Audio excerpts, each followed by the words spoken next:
ஆண்டவர் குடும்பத்தை பார்த்து சொல்லும்போது, நீ ரூபவதி, என் பிரியமே, நீ ரூபவதி, உன் முக்காட்டி நடுவே உன் கண்கள் புறா கண்களாய் இருக்கிறது, உன் கூந்தல் கீலேயாத் மலையில் தழைமேயும் வெள்ளாட்டு மந்தையைப் போல் இருக்கிறது, உன் பற்கள் மயிர் கத்தரிக்கப்பட்ட பின் குளிப்பாட்டப்பட்ட கரையேறுகிறவைகளும் ஒன்றாகிலும் மலடாயிராமல் எல்லாம் இரட்டை குட்டியின்றவைகளுமான ஆட்டு மந்தையைப் போல் இருக்கிறது, உன் உதடுகள் சிவப்பு நூலுக்கு சமானமும் உன் வாக்கு இன்பமுமாய் இருக்கிறது, உன் முக்காட்டின் நடுவே உன் கன்னங்கள் வெடித்த மாதுளம்பழம் போல் இருக்கிறது, உன் கழுத்து பராக்கிரமசாலிகளின் கேடகங்களாகிய 1000 பரிசைகள் தூக்கியிருக்கிற ஆயுதசாலியாக்கப்பட்ட தாவீதின் கோபுரமாய் இருக்கிறது என்று தன் அழகை வர்ணித்து கொண்டிருக்கிறான்.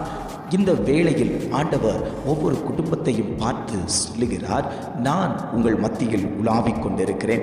உங்களுக்கு விரோதமாய் அடைக்கப்பட்டவைகள் அநேகம் உண்டு.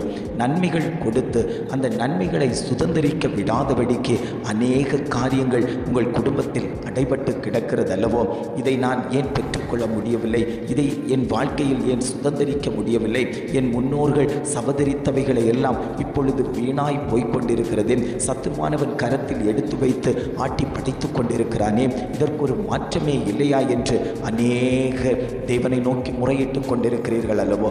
ஆண்டவர் சொல்கிறார், அந்த அடைக்கப்பட்ட வாசல்கள் உனக்கு முன்பாக திறக்கப்படும். எந்தெந்த வாசல்கள் நன்மை தரக்கூடிய வாசல்கள் உனக்கு முன்பாக அடைக்கப்பட்டிருந்தாலும் அந்த வாசல்கள் திறக்கப்படும் என்று ஆவியானவர் குடும்பத்தை பார்த்து ஆண்டவர் பேசிக் கொண்டிருக்கிறார்.